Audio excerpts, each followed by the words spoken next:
Yeah, maybe. All right. So with our Morton this week, it's kind of a short one. There wasn't a whole lot to SmackDown this week, but there was some good and some bad. Started off with some good. Sammy had they had a little bloodline get together in the ring, and Sammy had a really powerful promo about, how I know you want this. I know we all felt something when we were together in the ring last week, and I know you feel something. But Roman's response to it was kind of to shut it down. And that's something I don't like about what happened on SmackDown this week is like Roman's whole attitude was kind of back to tribal chief attitude. And he was like, why are you questioning me? And why are we wasting our time with Sami Zayn? And just not what we're looking for in a face. Like something, we Well, gotta. I mean, it still makes sense with his character because Sami Zayn did turn on him. Like Hmm, he did. He turned face, but like he did hit Roman with the chair in that traumatic way that was very reminiscent of how Rollins hit him in the back hmm, with the chair, and that was very deliberate storytelling from WWE. I mean, let's not pretend that it was an accident or no, coincidental. No, it was trying to recreate that moment to get that trauma out from the Roman Reigns character. hmm, Like that one incident is what drives the entire Roman Reigns character from that point on. Everything that he does goes back to feeling paranoid that his friends are going to stab him in the back like Rollins did. yeah, So, I um, mean, it makes sense, I think, that he would be yeah. hesitant. I make sense that he's hesitant, just the dismissive. I don't know. I don't know. I thought we were past this already. Um, that's here's Oh, my he's just hiding his insecurities. here's He my just needs thing. to grow That up. stuff with the bloodline that I'm always like, man, will you please stop it? Like this is some of that stop it stuff. But other than that, like Sammy had a really good promo during all that. So you know, Big up for surprise. that, it was good. Um, we had a match with Candice LeRae and Bailey, which was really good, but it didn't have enough time. It just kind of like Hater and Penelope, like they just. So I feel like they're giving the women a lot of time on their programming, but some of the matches that they're giving them are just not enough. Like they give it time to cook a little bit. Like they were having a great match, and is then it just kind of is ended. Candace still speed champ? Yeah, and that's we'll get to that in a sec. So the match was good. It was just too quick, but it was really Hmm. good. It didn't come to an abrupt end or anything. There was a proper finish and all that, but it was just quick. Now Candice is still the speed champ, and once again, we're back to our old school point of why are they called? They're talking about how she's the speed champ, and she's not wearing that title, man. She's not. She's not doing it. I don't know if she's Did the Bailey beat champion. her in less than 3 minutes? Bailey did beat her this time, but she beat Bailey last time in their last one on one, so it wasn't But I like. mean, the timing there was it the 3 minutes? Were they setting up Uh, for a speed title match? Do you think? I think it might have been a little bit longer than 3 minutes, but it was Okay. pretty quick, so it might have been. I mean, I don't Because know. I could see that happen and be like, it was non-title match because it's not on speed. But if Bailey puts her away in the Mm, within the 3 minutes that normally a speed match would take place in, you could justify her getting the next shot instead of doing yeah. these little mini tournaments they like to do. Then Orton came out. He had he wanted to talk to Kevin Owens. He called him out. Kevin Owens came out. They got into a brawl, and Kevin Owens pile driving. And so they've outlawed that move in WWE for the last like 6 years or some shit. Oh, it was longer than that. Um, Although they so won't, although they let everybody hit each other with Canadian destroyers. Riddle me that. fair, fair, but he hit him with a pile driver. They really sold the the angle of it being an outlawed move, and they had to stretch her out. Orton, they had the neck brace. They sold it really well. Michael Cole's commentary really did a good job of putting this over. I thought it was really great, man.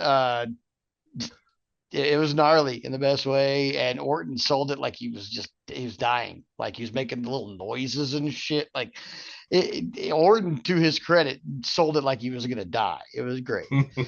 Now they came back from commercial after that, and they were talking in like this serious tone about Randy Orton being hurt and all this.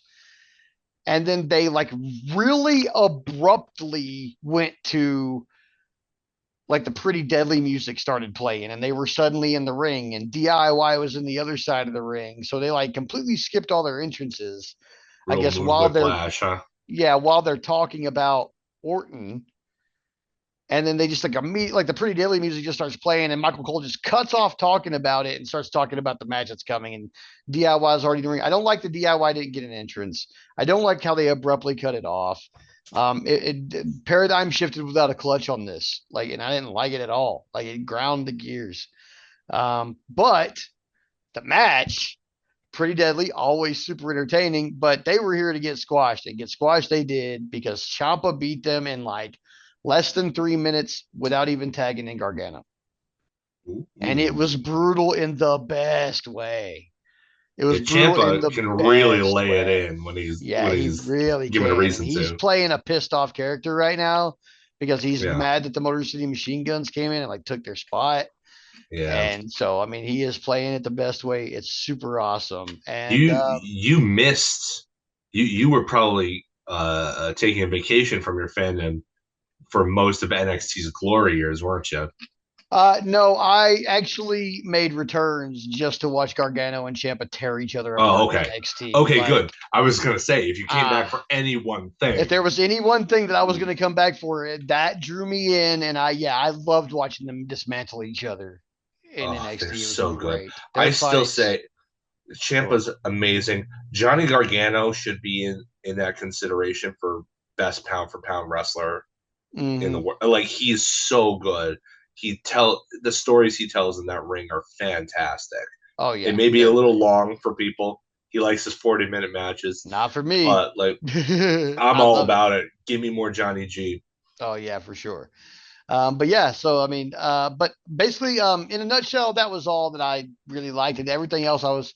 There was more bloodline stuff, but it was like a solo, crowning ceremony basically, and Roman interrupted it. I mean, at this point, I would like them to do something that I don't see coming with the bloodline story. And while I'm enjoying the wrestlers involved in it and the matches that come out of it, I'm just really not like I like the Sammy part, and then the rest of it's kind of like I can see all of it coming. Like they're having a crowning ceremony. Of course, Roman's gonna interrupt it because he's in the building. Is he really gonna acknowledge him? Hell no. Like it's like they're cycling through it year after year, the same things over and over again. And they get new people they portray. They do, Then now they got the whole. Now it's two bloodlines, and they're playing a very classic heel and face dynamic with it. But I think it might be too classic to the point where like I kind of see everything coming, and I want you to surprise me. And if they do, it fixes all this. It's kind of the same with the New Day thing. Like if there's some kind of swerve coming that's gonna take me go, whoa, okay, I'm all for it. But if we're just gonna play this out the way we think it's gonna play out, then please by all means play it out faster. Well, I mean, Survivor Series is coming up at the end of the month. I mean, it wouldn't surprise me. I mean, the rumors have been the War Games match Bloodline versus Bloodline for months now. I So, I think it's gonna mean, be rad, but I don't know if it's gonna be. Is it gonna be 4-on-4? Is it gonna be 5-on-5? It looks like we I have think it's two probably gonna be four on signings. four. I don't. I mean, who else could fit in there? War games matches Because are 5-man teams though, so I'm kind of I don't know, I mean, man. there have been 4-man ones. I mean, anyone's involving the Four Horsemen were always 4 man. So, Well, I I mean, mean, JJ Dillon was always involved in those too, oh so that's yeah, technically a yeah. 5-man. But yeah, I mean, other than that, SmackDown was pretty good this week. Just there just wasn't a lot to it. It didn't seem like there just wasn't a lot there. I'd like there to be more like Raw and SmackDown run the same time, and Raw seems like it is packed with content, and SmackDown seems like it's kind of spaced out more. And I mean, I'm cool with the different paces. I'm okay with that. But I'd like to see more in SmackDown, Yeah. or at least just more that I can really talk about. I mean, I was kind of like I liked what I liked about SmackDown this week, but I was kind of indifferent to most of it.